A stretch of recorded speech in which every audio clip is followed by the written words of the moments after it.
கிறிஸ்துவுக்கு பிரியமானவர்களே, உங்கள் அனைவரையும் இயேசு கிறிஸ்துவின் நாமத்தில் வாழ்த்துகிறேன்.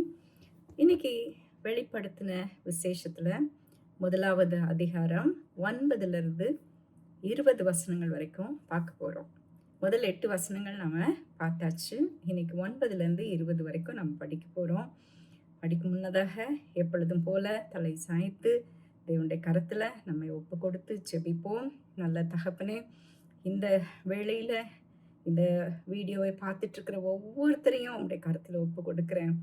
இந்த வேத வார்த்தைகளை நாங்கள் படிக்கும் பொழுது பரிசுத்த ஆவியானவர் தாமே எங்களுக்கு இதை விளக்கி காட்ட வேண்டுமாறு ஜெபிக்கிறோம். அப்பா, எங்கள் ஒவ்வொருவரையும் உடைய கருத்தில் ஒப்பு கொடுக்குறோம். உலகத்தின் எந்த பாகத்தில் இருந்தாலும் சரி, எங்களை உடைய கருத்தில் ஒப்பு கொடுக்குறோம். தேவ ஆவியானவர் எங்களுக்குள்ளாக கிரியை செய்யட்டும். உடைய சத்தியத்தை அறிய எங்களுக்கு உதவி தாங்க. இயேசுவின் மூலமாய் ஜெபிக்கிறோம் பிதாவே, ஆமென். இப்போ நாம இந்த அதிகாரத்துல பார்க்க போறது, இதுக்கு என்ன தலைப்பு கொடுக்கலாம்? த செட்டிங். ஓகே, ஒரு ஒரு ஒரு ஒரு ட்ராமான்னு சொல்லும் பொழுது அதுக்கு ஒரு காட்சி அமைப்பு அப்படின்னு சொல்லுவோம் இல்லையா? அதனுடைய செட்டிங். ஓகே, இதுல 9வது வசனத்துல நம்முடைய யோவான் என்ன சொல்றாருன்னு பாருங்க. உங்கள் சகோதரனும் இயேசு கிறிஸ்துவின் நிமித்தம் வருகிற உபத்திரவத்திற்கும் அவருடைய ராஜ்யத்திற்கும் அவருடைய பொறுமைக்கும் உங்கள் உடன் பங்காளனுமாய் இருக்கிற யோவான் ஆகிய நான் தேவ வசனத்தின் நிமித்தம் இயேசு கிறிஸ்துவை பற்றிய சாட்சி நிமித்தமும் பத்மு என்னும் தீவிலே இருந்தேன். யோவான் 3 காரியங்களை இங்க சொல்றாரு. யோவான் யாரு பாருங்க? விசுவாசிகளோட கூட வருகிற உபத்திரவத்திற்கு, இயேசு கிறிஸ்துவின் நிமித்தம் வருகிற உபத்திரவத்துல அவர் பங்காளியாக இருந்தாரு. அவருடைய ராஜ்யத்திற்கும் நான் பங்காளியாக இருந்தேன். அவருடைய பொறுமைக்கும் நான் உடன் பங்காளனுமாய் இருந்தேன் அப்படின்னு சொல்லி யோவான் விளக்குகிறத பார்க்குறோம். Okay, John was their companion. Okay, ஒவ்வொரு நாளும் விசுவாசிகள் அனுபவித்த துன்பத்தில், துயரத்தில், ஒவ்வொரு நாளும் தேவனுடைய ராஜ்யத்தை உண்மையாய் தேடினதில், ஒவ்வொரு நாளும் பொறுமையாக ஆண்டவருடைய வருகைக்காக காத்திருந்ததில், இவைகள் எல்லாவற்றிலும் மற்ற விசுவாசிகளைப் போல யோவானும் பங்காளனாக இருந்ததாக அவர் சொல்றத நாம பார்க்குறோம். அவங்க எல்லாப்பவும் ஒரு துன்பத்தின் காலத்தில் வாழ்ந்துட்டு இருந்தாங்க. கிறிஸ்டியன்ஸ்ன்னு சொன்னாலே ஒரு மோஸ்ட் பர்சிக்யூட்டட் பீரியட் அது. அப்போ அவங்க ஒவ்வொரு நாளும் எதிர்பார்த்து காத்திருந்தது என்ன? தேவனுடைய வருகை, தேவனுடைய மகிமையை எப்போ காண போகிறோம், அவருடைய வருகை எப்போ இருக்கும், இதை தான் எதிர்பார்த்து காத்திருந்தாங்க. ஒவ்வொரு கஷ்டத்துலேயும், ஒவ்வொரு துன்பத்திலையும், ஒவ்வொரு துயரத்துலேயும் அவங்க எதிர்பார்த்திருந்ததே தேவனுடைய வருகைக்காகவும் அவருடைய மகிமைக்காகவும் தான் காத்திருந்தாங்க. ஓகே, துன்பத்தின் மத்தியில் they were looking for the glory. And தைரியமாக அவங்க துன்பத்தை தாங்கினதே அவருடைய மகிமையை ஒரு நாள் காண்போங்கிற அந்த விசுவாசமும் அந்த நம்பிக்கையும். 2 தீமோத்தேயில பவுல் தீமோத்தேக்கு எழுதும்போது இப்படி தான் எழுதுவார். நாம் அவருடைய துன்பங்களை சகிக்கும் பொழுது அவரோட கூட ஒரு நாள் ராஜ்யம் ஆளுகையும் செய்வோம்னு சொல்லிட்டு, if we endure we shall also reign with him. என்ன ஒரு அருமையான ஒரு வார்த்தை பாருங்க. இந்த உலகத்தில் நம்ம சகிப்போம், ஏன்னா மறுமையில் நம்ம என்ன பண்ண போகிறோம்? அவரோடு கூட ஆளுகை செய்ய போகிறோம். அந்த ஒரு விசுவாசம். இப்போ அவர் என்ன சொல்றாரு பாருங்க, யோவான் இயேசு கிறிஸ்துவை பற்றிய சாட்சி நிமித்தம் பத்மு என்னும் தீவிலே இருந்தேன் அப்படின்னு சொல்லிட்டு சொல்றார். நான் உங்களுக்கு முதலாவது வீடியோ போடும்போதே சொன்னேன், டொமிஷியன் அப்படிங்கிற ராயன் ஆண்ட காலம். அவன் ரொம்ப ஒரு டெவிலிஷ். அவன் இயேசு கிறிஸ்துவை பற்றி விசுவாசம் உள்ளவர்கள் அநேகம் பேரை அவன் பர்சிக்யூட் பண்ணான். அப்படிப்பட்ட சமயத்தில் தான் இந்த வயதான யோவானை பத்முங்கிற தீவுக்கு நாடு கடத்திட்டான். அவர் 94 AD, ஓகே, கிறிஸ்துவுக்கு பின்னால் 94வது வருஷத்தில் நல்ல முதிர் வயதுள்ளவர். அண்ட் 96ல் வந்துட்டார். ஏன்னா அவன் 95ல் இறந்துட்டான் டொமிஷியன். அதனால 96ல் அவர் திரும்பி எபேசுக்கு வந்துட்டார். ஸோ அவர் 94லேருந்து 96 வரை இந்த பத்முங்கிற தீவில் இருந்தார். இந்த பத்முங்கிற தீவு எங்கே இருக்குன்னு சொன்னால், எபேசுங்கிற ஒரு பெரிய பட்டணம். அந்த எபேசு பட்டணத்திலேருந்து ஜஸ்ட்டு ஒரு 40 மைல்ஸ் நாட் கிலோமீட்டர்ஸ், ஒரு 40 மைல்ஸ் தூரத்தில் தான் இந்த பத்முங்கிற தீவு இருக்குது. ஓகே. அண்டு இந்த தீவனுடைய மொத்த நீளமும் அகலமுமே 10 மைல் தூரமும் 6 மைல் அகலமும் தான். ஒரு சின்ன ஒரு தீவு. ஓகே. அண்டு ரொம்ப ஐசோலேட்டட், வெறுமையான, வெறும் இந்த ஒரு வெறும் பாறைகள், ராக்கி ஐலாண்டுன்னு சொல்லலாம். வெறும் பாறைகள் நிரம்பினது. 1000 அடி உயரத்துக்கு குன்றுகள் இருக்குமா, உயரமாக குன்றுகள் இருக்குமா, யாருமே குடியிருக்க முடியாத ஒரு தீவு. ஓகே. இதை நமக்கு வேதம் சொல்லுது, யோவான் பத்மு தீவில் இருந்தான்னு சொல்லி. வேதம் போக வேற யாரெல்லாம் இதை பற்றி சொல்றதுன்னு பார்த்தீங்கன்னா, ஹிஸ்டாரியன்ஸ். ஓகே. டெர்ட்டுல்லியன் சொல்லியிருக்காரு, ஆரிகன் சொல்லியிருக்கிறாரு, கிளமெண்ட் ஆஃப் அலெக்சாண்ட்ரியா இதை பற்றி சொல்லியிருக்கிறாரு, ஜெரோம், நீங்கள்லாம் அந்த ஜெரோம் கமெண்ட்ரிஸ்லாம் படிப்பீங்க பாருங்க, ஜெரோம் சொல்லியிருக்கிறாரு. So all these people have mentioned that John was there because of his preaching. அவர் ப்ரீச் பண்ணதுனால அவரை நாடு கடத்தினாங்க அப்படின்னு சொல்லி இவங்க எல்லாருமே சொல்லியிருக்காங்க. ஓகே. ஒரு darkest time period in John's லைஃப்னு சொல்லலாம். ஒரு இருளான சமயத்தில் தேவன் யோவானோடு கூட இருந்தாப்புல. நம்முடைய வாழ்க்கையிலையும் கூட எந்த இருளான சமயத்தை நம்ம கடந்து வரும் பொழுது, ஒரு இருளான சமயத்தில் நம்ம இருக்கும் பொழுது தேவன் நம்மோடு கூட நெருக்கமாக இருப்பார். அந்த சமயத்தில் நீ எப்போ வேணாலும் அவரை கூப்பிடலாம். அவர் உன்னோடு கூட உன் அருகில் இருக்கிறத உன்னை உணர செய்வார். இப்போ வேதத்தில் வேறு யாரெல்லாம் இப்படி எக்ஸைலில் இருந்தாங்க, ஒரு வனாந்தரங்களில் தனிமையாக இருந்தவங்களை பற்றி நம்ம பார்க்கலாமா? ஆதியாகமம் 35வது அதிகாரத்தில் நம்ம யாக்கோவை பற்றி பார்க்குறோம். அண்டு பெத்தேலில் வனாந்தரத்தில் படுத்திருக்கும் பொழுது தான் யாக்கோபு தேவனை பார்த்தான். அதுக்கப்புறம் மோசே வனாந்தரத்தில் அலைந்து திரிந்து கொண்டிருந்தப்போ தான் அந்த ஒரு பர்னிங் புஷ்ல, ஒரு முட்செடியில் தேவனை தரிசித்தாப்புல. அப்புறம் எலியா வனாந்தரத்தில் ஓரேபில் ஓடி போய் இருந்த டைமில் தான் கர்த்தர் அவனோடு கூட மெல்லிய சத்தத்தோடு பேசினார். அண்ட் வேறு யாரை பற்றி சொல்லலாம்? எக்ஸைலில் தானியேல் நாடு கடத்தப்பட்டு தன்னுடைய சொந்த நாட்டை விட்டுச்சு போய் பாபிலோனில் இருந்த சமயத்தில் தான் அவர் உன்னதமானவர் மேகங்கள் மேல் வருவதை தன்னுடைய கண்களால் தரிசித்தார். ஸோ கடினமான வாழ்க்கையின் மத்தியில் தேவனுடைய பிள்ளைகள் அநேக பேர் தேவனை தரிசித்திருக்காங்க. அண்ட் இங்கே யோவான் தன்னுடைய கடினமான அந்த சூழ்நிலையில் ஒரு வயதானவர், ஒரு வெறுமையான ஒரு காட்டில் இருக்கார், ஒரு தீவில் இருக்கார், யாருமே கிடையாதுங்க. அந்த இடத்துல அவர் தேவனுடைய மகிமையை காண்கிறார். நாம் எங்கே இருந்தாலும் சரி, எந்த இடத்துல இருந்தாலும் சரி, இன்னைக்கு நீ தனிமையாக கைவிடப்பட்டவனாய் இருப்பாயானா உன்னோட கூட தேவன் பேச முடியும், உனக்கு தன்னுடைய மகிமையை காட்ட முடியும். இப்போ 10லிருந்து 11 வசனங்கள். கர்த்தருடைய நாளில் ஆவிக்குள்ளானேன், அப்பொழுது எனக்கு பின்னாலே எக்கால சத்தம் போன்ற ஒரு பெரிதான ஒரு சத்தத்தை கேட்டேன். 10வது வசனம். ஒரு கர்த்தருடைய நாளில் ஆவிக்குள்ளானே. கர்த்தருடைய நாள் அப்படின்னு சொன்னால் அது எந்த நாள்? ஓய்வு நாளுங்கிறது சனிக்கிழமை, கர்த்தருடைய நாளுங்கிறது ஞாயிற்றுக்கிழமை. The Lord's day, Sunday is the first டே.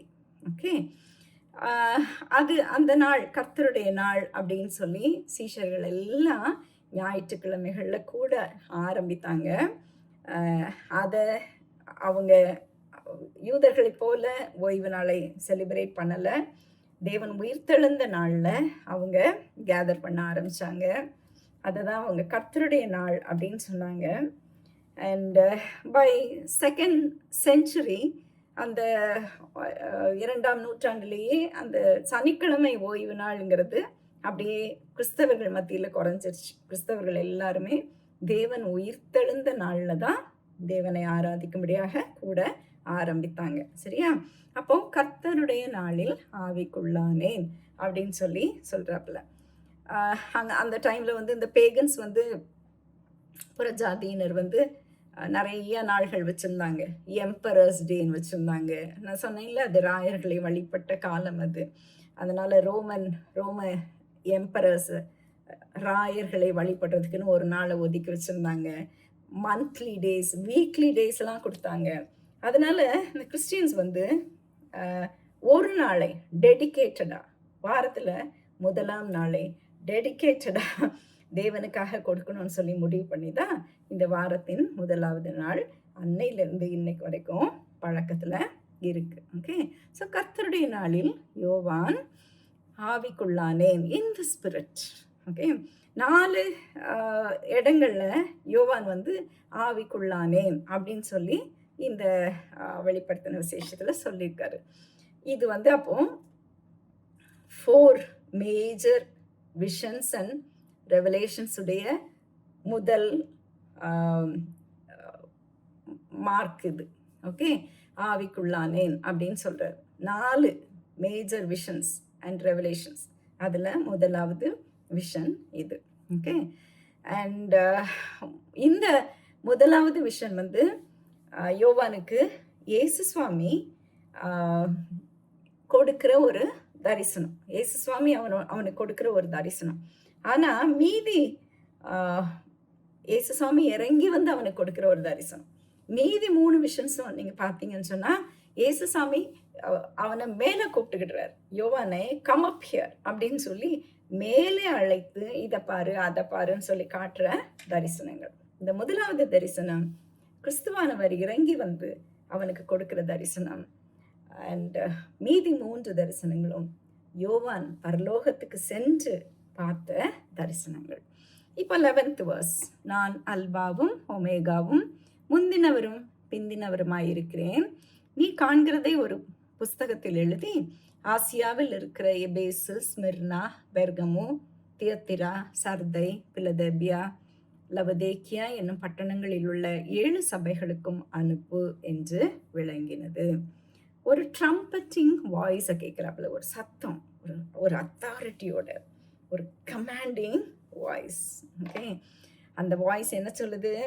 யோவான, நீ கேட்கிறவைகளை எழுது, நீ காண்கிறதே ஒரு புஸ்தகத்தில் எழுது அப்படின்னு சொல்லிட்டு சொல்கிறத பார்க்குறோம். ஓகே, 12வது வசனமும் 13வது வசனமும் பார்க்கலாம். அப்பொழுது என்னுடனே பேசின சத்தத்தை பார்க்க திரும்பினேன். திரும்பின போது 7 பொன் குத்து விளக்குகளையும் அந்த 7 குத்து விளக்குகளின் மத்தியிலே நிலையங்கி தரித்து மார்பருகே பொற்கச்சை கட்டியிருந்த மனுஷகுமாரனுக்கு ஒப்பானவரையும் கண்டேன். இப்போ யோவான் திரும்புகிறார். அந்த சத்தத்தை கேட்ட உடனே, அந்த ஒரு குரல் அவரோடு கூட பேசுது பார்த்தீங்களா, அந்த சத்தத்தை கேட்ட உடனே திரும்புறாரு. சட்டுன்னு திரும்புறது ஏன் தெரியுமா? அவர் அந்த வாய்ஸை ரெக்கக்னைஸ் பண்ணார். எத்தனை தடவை இயேசுசாமியோட சத்தத்தை அவர் கேட்டிருந்திருப்பார் பூமியில் இருந்தப்போ. இயேசுசாமியோட க்ளோஸாக இருந்த ஒரு சீஷன். அப்போ இந்த குரலை கேட்ட உடனே அவர் சட்டுன்னு திரும்புறதுக்கு காரணம், இப்போ நமக்கு தெரிஞ்சவங்க யாராவது நம்மளை கூப்பிட்டா நம்ம உடனே திரும்பி பார்க்க மாட்டோமா? அந்த மாதிரி அவர் திரும்பி பார்க்கறத நாம் பார்க்குறோம். அப்போ என்ன பார்க்குறாரு? அங்கே 7 குத்து விளக்குகளின் மத்தியிலே நிலையங்கி தரித்து மார்பருகே பொற்கச்சை கட்டியிருந்த மனுஷகுமாரனுக்கு ஒப்பானவரை கண்டேன்னு சொல்லி சொல்றத பார்க்குறோம். 7 குத்து விளக்குகளின் மத்தியிலே நிலையங்கி தரித்தவர் அங்கே இருந்தார். அவர் எப்படிப்பட்டவராக இருந்தாராம்? 14வது வசனம் என்ன சொல்லுது பாருங்க. அவருடைய சிரசும் மயிரும் வெண்பஞ்சை போலவும் உறைந்த மழையை போலவும் வெண்மையாய் இருந்தது. அவருடைய கண்கள் அக்னி ஜுவாலையை போல் இருந்தது. இப்போ இந்த வெளிப்படுத்தின விசேஷம் இயேசு கிறிஸ்து நமக்கு வெளிப்படுத்தின ஒரு விசேஷம். இதை யோவானுக்கு வெளிப்படுத்தி யோவான் சாட்சியாக அதை நமக்கு எழுதி வைத்த ஒரு விசேஷம். அப்படின்னா it is a message of exalted Christ, உயிர் தெழுந்த ஜீவனுள்ள இயேசு கிறிஸ்துவானவர் இந்த மெசேஜை நமக்கு கொடுக்கிறார். இயேசு சுவாமியை தான் இப்போ யோவான் பார்க்குறாப்புல அந்த குரல் யாருதுன்னு அவருக்கு தெரியும். சத்தம் கேட்ட உடனே சட்டுன்னு திரும்புகிறாரு. அண்ட் இப்போ அவர் கொடுக்குற மெசேஜ் நம்ம என்னன்னு பார்க்க போகிறோம். யோவானுக்கு வார்த்தைகளே இல்லை அவரை டிஸ்கிரைப் பண்ணுறதுக்கு. ஒரு வேற யாரையும் பூமியில் அவர் இப்படிப்பட்ட ஒரு ஆசம் பர்சனை அவர் பூமியில் பார்த்துருக்கவே மாட்டார். அவருக்கு வார்த்தைகளே இல்லை. ஆனால் அவரை எப்படி எப்படி டிஸ்கிரைப் பண்ணுறாரு? அவர் போட்டிருந்த ட்ரெஸ் மூலமாக, அவருடைய முடி, இதெல்லாம் வச்சு அவரை கொஞ்சம் டிஸ்கிரைப் பண்ண ட்ரை பண்ணுறாரு. சரியா? முதல்ல என்ன சொல்கிறாரு பாருங்க, நிலை அங்கி தரித்து அப்படின்னு சொல்லிட்டு அவருடைய ரோப். ஓகே, அவருடைய rope it was a high priestly rope, பிரதான ஆசாரியனுடைய அங்கி. ஓகே, பிரதான ஆசாரியனுடைய அங்கியை பற்றி நம்ம யாத்திராகமம் 28வது அதிகாரம் 4வது வசனத்தில் நம்ம பார்க்கலாம். பிரதான ஆசாரியனுடைய அங்கியை தரித்தவராக இருந்தார். அந்த பிரதான ஆசாரியனுடைய அங்கி எப்படி இருக்கும்? மேலேருந்து கீழே தரையத்தோடு வரைக்கும் இருக்கும். ஓகே, அண்ட் அவங்க ஒரு கேர்டில் ஒன்று போட்டிருப்பாங்க. அண்ட் ஒரு கச்சை, ஒரு மாறுபருகை, ஒரு பொற்கச்சை இருக்கும். அண்ட் அங்கி, மார்பதக்கம், இடைக்கச்சைகள், இதெல்லாம் பற்றி யாத்திராகமத்தில் நம்ம தெளிவாக படிக்கலாம். 28வது அதிகாரம் 4வது வசனம் நமக்கு தெளிவாக அதை காட்டுது. அதுக்கப்புறம் இப்போ இயேசு சுவாமியும் இப்போ என்ன போட்டிருக்கிறாரு? இந்த ஹை ப்ரீஸ்ட்லி ரோப், பிரதான ஆசாரியனுடைய அங்கியை அவர் போட்டிருக்கத நாம் பார்க்குறோம். அவர் தேவனுடைய பிரசன்னத்தில் இருக்காரு. அண்ட் ஒரு பிரதான ஆசாரியராக இருக்கிறார். உன்னையும் என்னையும் தேவனுடைய சமூகத்தில் கொண்டு போய் சேர்க்கிற ஒரு பிரதான ஆசாரியர் அவரே. பரலோகத்தில் இன்னைக்கு இயேசு சுவாமி நமக்காக என்ன செய்கிறாரு? நமக்காக பரிதபிக்கிற ஒரு பிரதான ஆசாரியராக இருக்கிறார். Then it was a Royal rope, ராஜாவின் அங்கி. 1 சாமுவேல் 24வது அதிகாரம் 5வது வசனத்திலையும் 12வது வசனத்திலையும் ராஜாவின் அங்கியை பற்றி நம்ம பார்க்கலாம். Like the king's robe. So Yesu Swami இப்போ போட்டிருக்கிறது ஒரு ராஜாவின் அங்கி. ஏன்? He is the king of kings. அவர் ராஜாதி ராஜா. அதனால ஒரு ராஜாவின் அங்கி அப்படின்னு சொல்லி அந்த ரோபை டிஸ்கிரைப் பண்ணியிருக்கிறத பார்க்குறோம். அடுத்தபடியாக அவர் போட்டிருக்கிறது ஒரு தீர்க்கதரிசியின் அங்கி அப்படின்னு சொல்லி. ஒரு தீர்க்கதரிசியின் அங்கி. தானியேல் 10வது அதிகாரம் 5வது வசனத்தில் தானியேலும் இப்படிப்பட்ட அங்கியை டிஸ்கிரைப் பண்ணுவார். ஒரு ஒரு பெரிய ஒரு தேவ செய்தியை கொண்டு வருகிற ஒரு தேவனுடைய மனுஷன், தீர்க்கதரிசி போட்டிருக்கிற ஒரு அங்கி போல அது இருந்துச்சு. ஸோ இங்கே இயேசு சுவாமியை என்ன ஒரு பிக்சராக நமக்கு கொடுக்குறாரு? The picture of Jesus is he is the divine prophet, he is the messenger of God, ஒரு தெய்வீக தீர்க்கதரிசி. he is the king of kings, ஒரு ராஜாதி ராஜா. அதுக்கப்புறம் வேற என்ன பார்த்தோம்?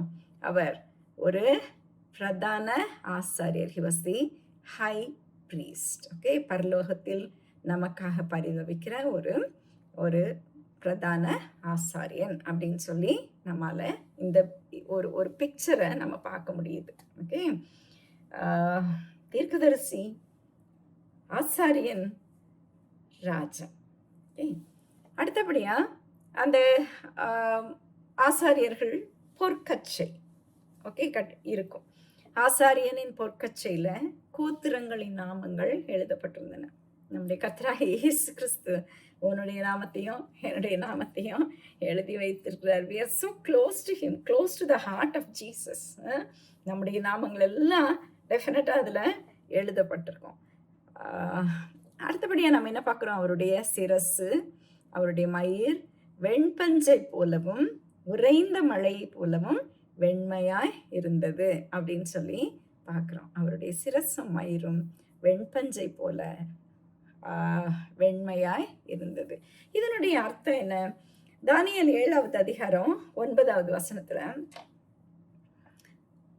நீண்ட ஆயுசுள்ளவரை தானியேல் பார்க்கிறார். Okay, the picture of ancient of days, நீண்ட ஆயுசுள்ளவர். ஓகே, அந்த நீண்ட ஆயுசுள்ளவர் அப்படிங்கிற வார்த்தையினுடைய அர்த்தம் என்ன?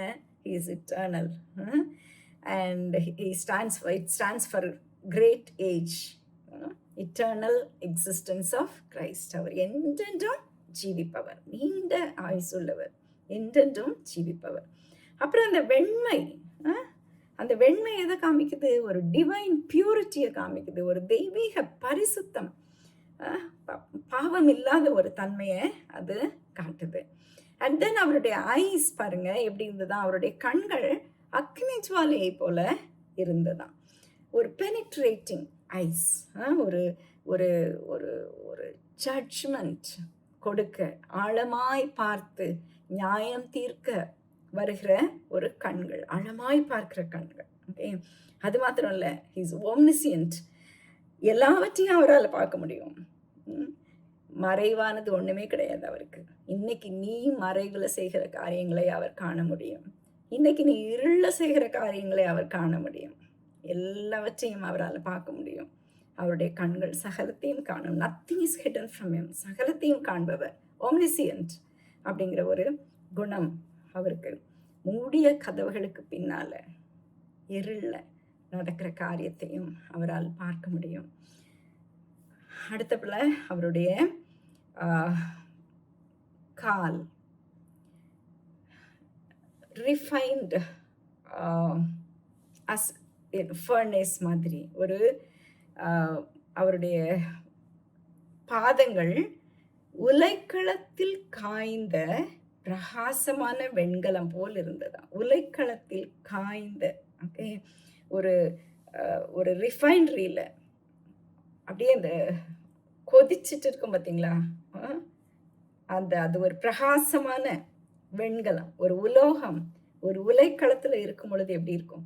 ஒரு பிரகாசமான வெண்கலத்தை போல இருந்ததுன்னு சொல்லி நாம் பார்க்குறோம். ஓகே, இந்த வெண்கலம் எதை குறிக்குதுன்னு சொன்னால் உறுதி, பலன், நிலையான தன்மை. ஓகே, இதை தான் குறிக்குது. ஓகே, அவருடைய கால்கள் சுவிசேஷத்தை இந்த பூமியில் பிரசங்கித்த அதே பாதங்கள் எதிரிகளை ஒரு நாள் மிதிக்கும். அதே சமயத்தில் உன்னோடும் என்னோடும் உறுதியாக நிற்கும். அவர் நிச்சயமா உன்னோடு கூட நிற்பார். உன்னுடைய தேவையில உன்னோடு கூட இருப்பார். நீ நடந்து போகிற பாதையில உன்னோடு கூட இருப்பார். உன்னோடு கூட நிலையாக உறுதியாக இருக்கிற பாதங்களை அது காட்டுது. அட் த சேம் டைம் அவருடைய எதிரிகளை மிதிக்கக்கூடிய பாதங்கள். அடுத்தபடி அவருடைய வாய்ஸ் எப்படி இருந்தது பாருங்க. அவருடைய சத்தம் பெருவெள்ளத்து இறைச்சலை போல இருந்தது. 15வது வசனம். அவருடைய சத்தம் பெருவெள்ளத்து இறைச்சலை போல இருந்தது. டெரிஃபைங் வாய்ஸ், மெஜஸ்டிக், நியாய தீர்ப்பை குறிக்குது.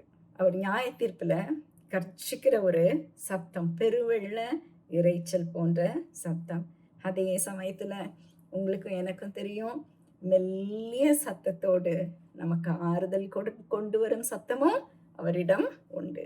எலியாவை ஒரே மலையில் அவன் நிற்கும் பொழுது அவனோடு கூட எப்படி பேசினார் நம்முடைய தேவன்? மெல்லிய சத்தத்தோடு பேசினார். உங்களோடும் என்னோடும் கூட மெல்லிய சத்தத்தோடு நம்முடைய தேவனாகிய கர்த்தர் பேச முடியும். அதே சமயத்தில் தன்னுடைய எதிரிகளை நியாயம் தீர்க்கும் பொழுது கெர்ச்சிக்கிற ஒரு பெருவெள்ள இறைச்சலோடு கூட அவருடைய சத்தம் இருக்கும் சொல்லி நாம் பார்க்குறோம். Then verse 16, தமது கரத்திலே, வலது கரத்திலே 7 நட்சத்திரங்களை ஏந்தி கொண்டிருந்தார். தமது வலது கரத்துல 7 நட்சத்திரங்கள். Okay.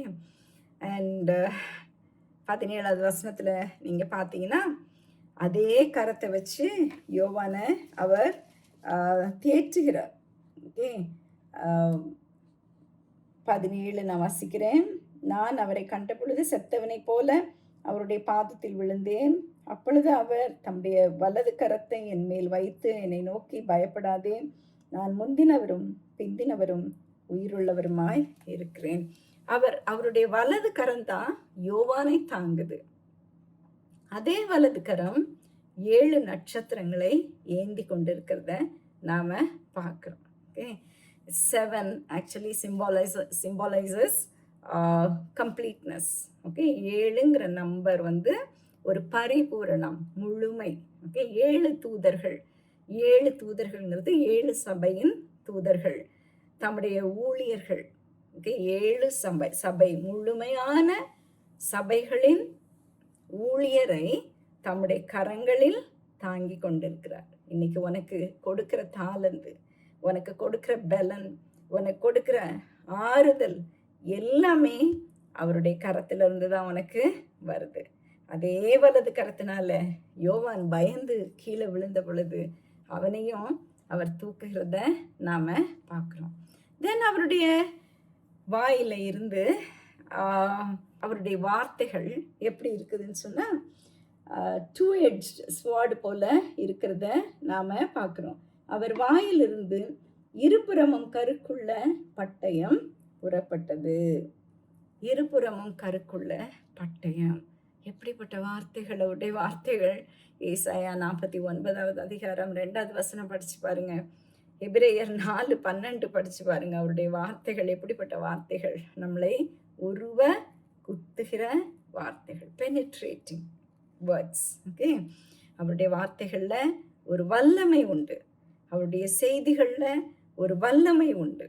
The word of God is the most powerful weapon in the world.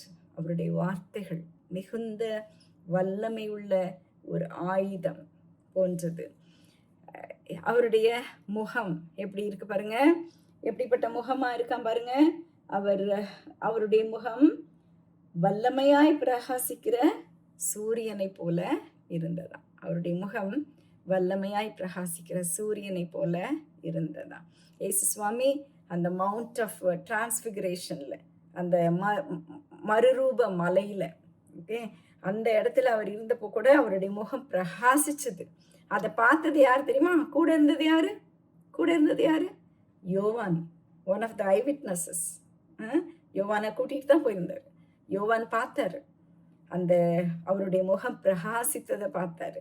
அப்போ இப்போ மறுபடியும் உயிர்த்தெழுந்த இயேசு கிறிஸ்துவை அவர் பார்க்கிறார். எங்க மறுரூப மலையில பார்த்த அதே முகத்தை அவர் மறுபடியும் இங்க பார்க்கறத நாம பார்க்கிறோம்.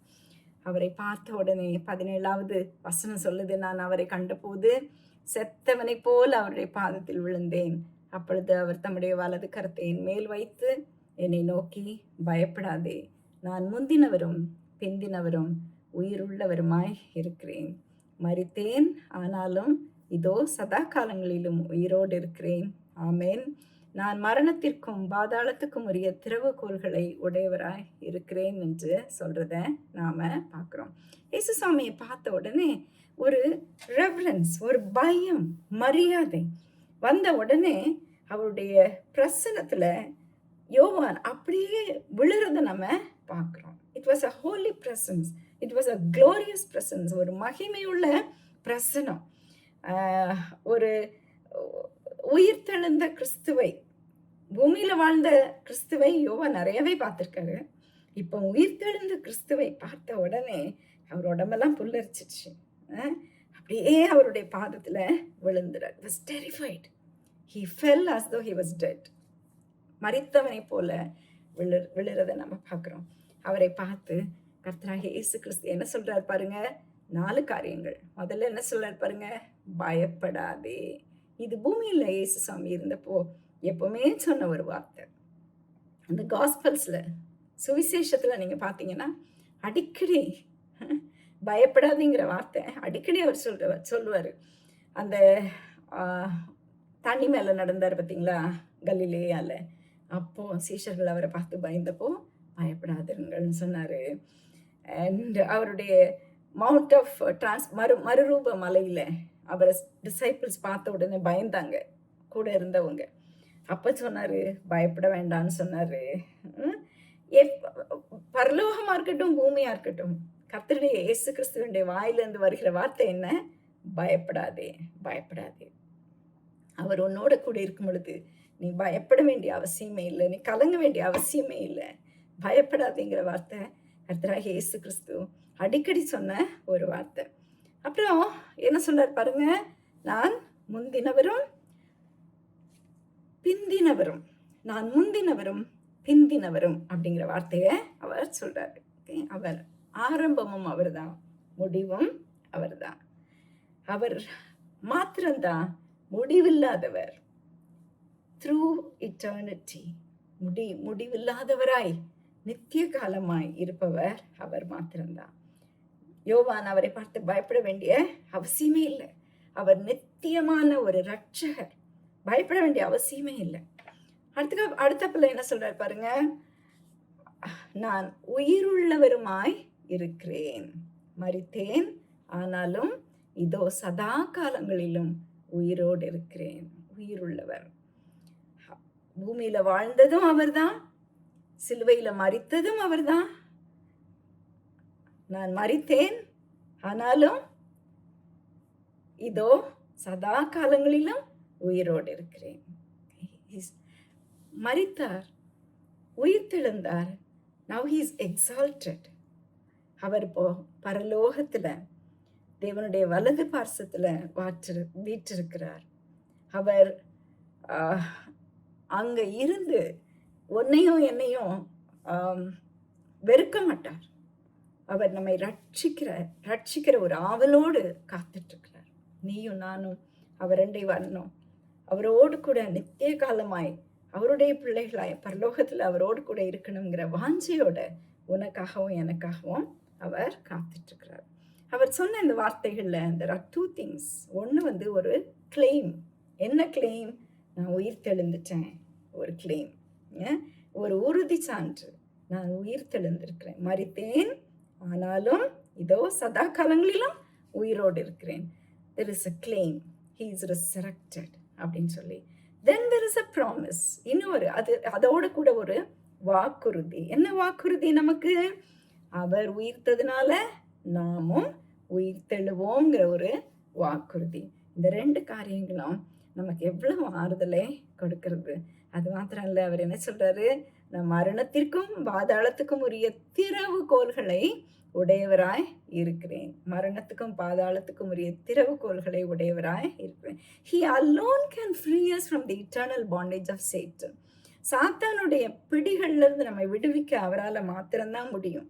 அவர் ஒருவர் மாத்திரம்தான் மரணத்தை வென்றவர். அவர் ஒருவர் மாத்திரம்தான் மரணத்தை வென்று பாதாளத்தை ஜெயித்தவர். அவர் ஒருவர் மாத்திரம்தான் அந்த வெற்றியை உனக்கும் எனக்கும் கொடுக்க முடியும். 19வது வசனம் பாருங்க, நீ கண்டவைகளையும் இருக்கிறவைகளையும் இவைகளுக்கு பின்பு சம்பவிப்பவைகளையும் எழுது அப்படின்னு சொல்றத பார்க்கலாம். இப்போ யோவான ஒரு கமாண்ட் கொடுக்குறாரு. நீ என்னென்ன பார்க்குறியோ, என்னென்ன நடக்குதோ, இதுக்கு பின்னாடி என்னென்ன நடக்க போகுதோ இவைகளை நீ எழுது அப்படின்னு சொல்லி யோவானுக்கு ஒரு கட்டளையை அவர் கொடுக்கறத பார்க்குறோம். ஸோ இந்த இடத்துல நான் உங்களுக்கு யோவான் புஸ்தகத்தினுடைய அவுட்லைனை கொடுக்குறேன். ஓகே, இந்த இடத்துல நாம் யோவான் கண்டவைகளை இருக்கிறவைகளை இவைகளுக்கு பின்பு சம்பவிக்க போகிறவைகளை எப்படி எழுதியிருக்கிறார் அப்படின்னு சொல்லி ஒரு அவுட்லைனாக பார்க்கலாம். Okay, number 1, what he had scene. யோவான் கண்டவைகள் சாப்டர் 1லிருந்து 2வது அதிகாரம் வரைக்கும். ஓகே, அடுத்தது வாட் இஸ் நவ், இருப்பவைகள் திருச்சபைகளில் இன்று நிகழ்காலத்தில் நடப்பவைகள். ஓகே, இது chapter 2 and 3. Okay, and then what will take place later? இனிமே நடக்க போகிற காரியங்கள், ஃப்யூச்சரில் நடக்க போகிற காரியங்கள். Okay, that's a consummation of human history.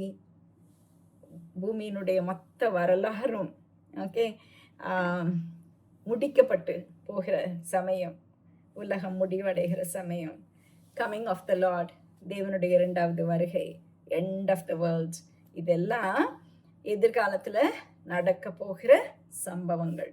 4வது அதிகாரத்திலிருந்து 22வது அதிகாரம் வரைக்கும் இதை தான் யோவான் எழுதியிருக்கிறார். சரியா? இப்போ 20வது வசனத்தில் யோவான் பார்த்த அந்த விஷனுக்கு ஒரு இன்டர்பிரிட்டேஷன் இருக்கு.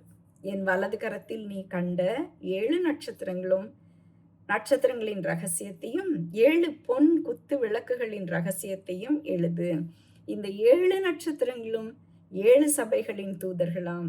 நீ கண்ட 7 குத்து விளக்குகளும் 7 சபைகளாம். 7 யோவான் பார்த்த அந்த தரிசனத்துக்கு இயேசு சுவாமியே இங்கே விளக்கத்தை கொடுக்கறத நாம் பார்க்கணும். ஓகே, நாம் திருச்சபையாகிய நாம் அந்த குத்து விளக்குகள் அப்படின்னு சொல்றதை பார்க்குறோம். We are the lamp stand. Okay, we are the lamp stand. 7 குத்து விளக்குகள் அப்படிங்கிறது 7 திருச்சபைகள் அப்படின்னு சொல்லி நாம் பார்க்குறோம். அந்த 7 நட்சத்திரங்களும் 7 சபைகளின் தூதர்கள், 7 குத்து விளக்குகளும் 7 சபைகள். Okay, so the church is the lamp stand. Okay, அப்போ அதில் ஆயிலுக்கு நம்ம எங்கே போவோம்? நம்ம ஒரு விளக்கு அப்படின்னு சொல்லும்போது, குத்து விளக்குன்னு சொல்லும்போது அதில் எண்ணெய் வேணும் இல்லையா? நம்ம அந்த எண்ணெய்க்கு எங்கே போவோம்? பரிசுத்த ஆவியானவர் தான் அதனுடைய எண்ணெயானவர். நம்மை ஒளி வீச செய்பவர் பரிசுத்த ஆவியானவர். ஓகே, அண்ட் நம்ம குத்து விளக்குகளாகிய நாம் என்ன பண்ணணும்? இயேசு கிறிஸ்துவை உலகத்துக்கு காட்டணும். அதுதான் நம்முடைய வேலை. குத்து விளக்காகிய நாம் என்ன பண்ணணும்? திருச்சபையாகிய நாம இயேசு கிறிஸ்துவை உலகத்துக்கு காட்டணும். We should proclaim to the world the light of Christ. நாம் ஒளி வீசி அவரை உலகத்துக்கு காட்டணும். அப்போ இயேசு சாமி என்ன பண்ணிட்டு இருக்காரு? எங்க இருக்காரு அவரு? இந்த 7 குத்து விளக்குகளின் மத்தியில அவர் இருக்காரு. Churches receive light from him. அவரிடத்திலிருந்து தான் குத்து விளக்காகிய நாம ஒளிய வாங்க முடியும். அவரிடத்திலிருந்து நம்ம ஒளி வாங்கலைன்னா நம்மகிட்ட ஒளியே கிடையாது. நாம எந்த ஒளியை வீச முடியும்? இயேசு சுவாமி இந்த 7 சபைகளின் மத்தியில் இருக்காரு. அவரிடத்திலிருந்து ஒளியை வாங்கி நாம் என்ன பண்ணணும்? அவரை இந்த உலகத்துக்கு பிரகாசமாக காட்டணும். ஓகே, இயேசு சாமி அவருடைய வாயால யோவான் 8வது அதிகாரம் 12வது வசனத்தில் சொன்னார், நானே உலகத்துக்கு ஒளியாய் இருக்கிறேன் அப்படின்னு சொன்னதை நம்ம பார்க்குறோம். இப்போ அந்த 7 நட்சத்திரங்கள் 7 சபையின் தூதர்கள் அப்படின்னு சொல்லி பார்க்குறோம். ஸோ 7 சபையின் தூதர்களுக்கு இயேசு சுவாமி ஒரு மெசேஜை கொண்டு வரார். 7 சபையின் தூதர்கள் தவறு பண்ணுகிறத ரெபியூக் பண்றார், கண்டிக்கிறாரு. அது தூதர்கள்ங்கிறது சபையின் ஊழியராக இருக்கட்டும், சபையின் தூதராக இருக்கட்டும், திருச்சபைக்காக ஊழியம் செய்கிற நாம யாவரும் அவருக்கு கணக்கு ஒப்புவிக்க வேண்டும். ஏன்னா இந்த மெசேஜை யாருக்கு எழுதுறாரு? 7 சபையின் தூதர்களுக்கு எழுதுறாரு. தவறான காரியங்களை கண்டிக்கிறார், நல்லா செய்யற காரியங்களை தட்டி கொடுக்கிறார். அப்போ ஊழியக்காரராகிய நாம அவருக்கு கணக்கு ஒப்புவிக்க வேண்டும் அப்படின்னு சொல்லி நாம இதுல பார்க்கிறோம். Whether we are angels or leaders of the church, we are accountable to God. And 2 காரியங்கள் மறந்து போயிடாதீங்க. ஒன்று, நாம் கிறிஸ்துவுக்காக ஒளி வீசணும். ஏன்னா நாம குத்து விளக்கு. நாம் லேம்ப் ஸ்டாண்ட் நாம் என்ன பண்ணணும்? ஒளி வீசணும். நமக்கு ஒளி எங்கேருந்து கிடைக்கும்? கிறிஸ்துவனிடமிருந்து கிடைக்கும். This is our responsibility.